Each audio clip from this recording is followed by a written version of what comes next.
For decades, the world saw them as part of Abba's glittering legacy, a couple whose love seemed as harmonious as the music they created together.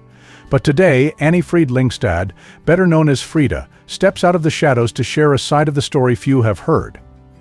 For the first time, she opens up about her tumultuous relationship with Benny Andersson, the man who was not only her partner in music but also her husband. Her revelations pull back the curtain on a union fraught with emotional highs and devastating lows, exposing the human drama behind the hits that defined an era. Think of the late 1970s. Abba was at the peak of its success, selling millions of records and performing to sold-out arenas across the globe. Behind the scenes, however, the pressures of fame were taking a toll on Anni-Frid and Benny's marriage. The couple had married in 1978, but the cracks in their relationship had already begun to show long before the wedding. Frida recalls the emotional distance that crept into their lives, even as they shared a stage. Benny's dedication to his craft, while admirable, often left her feeling neglected.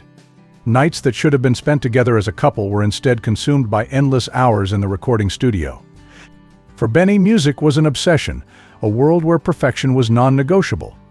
For Frida, it was the love they shared that began to feel negotiable, sacrificed to the altar of Abba's meteoric rise. She admits now that their relationship was often overshadowed by the dynamic within the band. Benny's creative partnership with Bjorn Ulvaeus, his lifelong friend and co-composer, was all-consuming. The two men formed a tight unit, leaving Frida and Agnetha Falskog, the other half of Abba, feeling like supporting players not only in the music but also in their personal lives. The cracks in Anni-Frid Lyngstad and Benny Andersson's marriage didn't appear overnight. They formed slowly, almost imperceptibly, over years of shared success and unspoken struggles. For Frida, the emotional distance between them became a chasm, one that no amount of glittering accolades or sold-out shows could bridge. Benny's workaholic nature, once a trait she admired for its brilliance and dedication, gradually became a wedge between them. While he poured himself into music, Frida found herself yearning for the intimacy and connection that seemed to vanish under the weight of Abba's relentless schedule. Imagine this: Frida, passionate and vibrant, confronts Benny late at night after another long day in the studio. She wanted answers about their future, their marriage, and the growing void between them. But instead of addressing her concerns, Benny would retreat into silence, his mind already consumed by the next melody, the next arrangement. Frida's fiery spirit demanded confrontation, resolution, and clarity. Benny, with his introspective and often evasive nature, offered only vague reassurances, leaving her feeling unheard and unseen. It wasn't just frustrating, it was devastating. As their arguments grew more frequent, so did Frida's sense of isolation. She wasn't just competing with Benny's music, she was battling the walls he had built around himself. Every plea for emotional connection felt like shouting into the void. Their shared dream of music, which had once united them, now seemed to underscore their differences. Benny's refusal to confront the fractures in their marriage wasn't just a personal flaw, it was a devastating blow to the foundation of trust and partnership they had built together. But the ultimate betrayal came in a form Frida could never have anticipated. Benny's infidelity shattered what little remained of their fragile bond. She describes the profound sense of betrayal she felt upon discovering that the man she had loved, the man she had shared the world's stage with, had turned to someone else. It wasn't just the act of unfaithfulness, it was the disregard for everything they had built together, the silent message that their shared history was no longer enough to hold him. For Frida, it was a heartbreak that transcended their marriage. It cut to the core of her identity as a woman, a partner, and an artist. The knowledge of Benny's infidelity cast a shadow over everything they had achieved as a couple and as a band. It wasn't just the betrayal of a husband, it was the betrayal of a partner who had been by his side through the grueling tours, the late-night recording sessions, and the pressures of global fame. Frida had given everything to their shared dream, and now she found herself questioning if any of it had been real. In her darkest moments, Frida was left to grapple with the weight of her emotions. On one hand, she felt an undeniable anger toward Benny for his actions. On the other, she couldn't escape the lingering love and admiration she still held for him, both as a man and as a musician. It was a cruel duality, her heart fractured by betrayal, yet still tethered to the man she had once considered her soulmate. The pain was overwhelming, but Frida, ever resilient, began to channel her heartbreak into her music, pouring her emotions into every lyric, every note, as a way to cope with the devastation. The emotional fallout of their marriage wasn't just a personal struggle, it became an invisible undercurrent in Abba's later work. Their music, once defined by its exuberance and optimism, began to take on a darker, more introspective tone. Frida's performances carried a raw vulnerability, as if each song was a window into her soul. The world saw her as the glamorous star of one of the greatest bands of all time, but behind the scenes, she was a woman grappling with heartbreak and disillusionment. The unraveling of their marriage didn't happen in a vacuum, it echoed in every corner of their lives. For Frida, it wasn't just about the end of a romantic relationship, it was about the loss of the life they had built together, the shared dream that had become a nightmare. Benny's infidelity was the breaking point, but the cracks had been there all along, growing wider with every unspoken word, every unresolved argument, until the weight of their unfulfilled needs brought everything crashing down. Anni-Frid Lyngstad's candid revelations don't end with the heartbreak of her marriage, they also cast a spotlight on Benny Andersson's broader conflicts both within Abba and beyond. Benny, the musical genius behind so many of the band's iconic hits, was also a man driven by an unrelenting pursuit of perfection. But that drive, while central to Abba's success, often created tensions that simmered beneath the glossy exterior of the group. For Benny, every chord, every lyric, every harmony had to be just right, and this exacting standard wasn't always easy for those around him to meet. Think of the creative partnership between Benny and Björn Ulvaeus. To the outside world, they were an unstoppable force, a duo whose songwriting chemistry produced timeless hits like Dancing Queen and Mamma Mia. But Frida recalls that behind the scenes, their relationship was often marked by friction. The pressure to continually outdo themselves to produce yet another global sensation sometimes brought out the worst in them.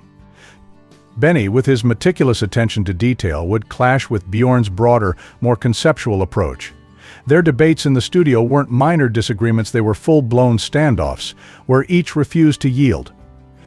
For those watching, including Frida, these moments were as inspiring as they were exhausting, a testament to their shared brilliance, but also a reminder of the cost of such creative intensity. Imagine this, the two men locked in a heated argument over a single note in a song, their voices rising above the music as everyone else in the studio looked on in uncomfortable silence. For Benny, it wasn't just about the note, it was about preserving the integrity of the music, ensuring that every detail was flawless. For Björn, it was about maintaining the flow of creativity, not getting bogged down in minutiae. Both were right in their own ways, but the clash of these philosophies often led to moments of tension that could derail an entire session. Beyond the studio, Benny's unwavering commitment to his artistic vision brought him into conflict with the industry executives who sought to mold Abba's image. Frida recalls how the band's meteoric rise in the 1970s put them under immense pressure to conform to the demands of the music business. Record labels and managers wanted more hits, more tours, more merchandise, a constant churn of content to feed the global Abba machine. Benny, however, refused to let external pressures dictate the band's direction. He was fiercely protective of their creative autonomy, often pushing back against executives who tried to interfere. But this resistance came at a cost. Frida describes how Benny's stubbornness, while a source of strength, could also alienate those around him. His refusal to compromise on artistic matters was admirable, but it left little room for collaboration with those who didn't share his vision. Industry executives, who once admired his genius, began to see him as difficult, even obstinate. For Benny, the music always came first, but that single-minded focus sometimes made him blind to the relationships and dynamics necessary to navigate the complex world of the music business. Frida also recalls how Benny's conflicts extended to the band's public image.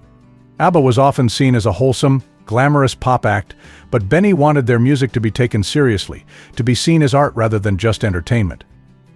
This tension between artistry and commercial appeal became another point of contention, not just within the industry but even within the band. Benny's determination to push their music in a more sophisticated direction sometimes clashed with the reality of what their audience wanted, a balancing act that added yet another layer of pressure to an already strained group. The conflicts Benny faced weren't just professional, they were deeply personal, rooted in his unrelenting need to create something lasting and meaningful. But as Frida reveals, that same drive could also be isolating. While it propelled Abba to unparalleled heights, it often left those closest to him feeling sidelined. Benny's genius was undeniable, but it came with a complexity that made working with him both a privilege and a challenge. Frida's reflections on Benny's other conflicts add depth to the narrative of Abba's rise and fall. They remind us that even the most celebrated partnerships are not without their struggles, and that behind every great success story lies a series of battles, some fought for the music, others for the people who create it. Benny Andersson's legacy as a musical visionary is secure. But as Frida's story shows, the path to greatness is rarely smooth, and the cost of genius is often paid in fractured relationships and unspoken regrets. Frida's life was never easy, even before Abba. Born in Norway in 1945 to a German soldier and a Norwegian mother, she faced stigma as a child of wartime. Her mother died when Frida was just a toddler, and she was raised by her grandmother in Sweden. These early struggles shaped her resilience, but they also left her yearning for stability, a stability she thought she had found with Benny. Her journey in Abba brought fame and fortune, but it also brought scrutiny and pressure. Frida reveals that, as her marriage to Benny unraveled, she often felt isolated within the band. Agnetha and Bjorn had their own issues, and the group's dynamic left little room for emotional support. Frida threw herself into her music, channeling her pain into performances that captivated millions but left her emotionally drained. By 1981, Frida and Benny's marriage was over.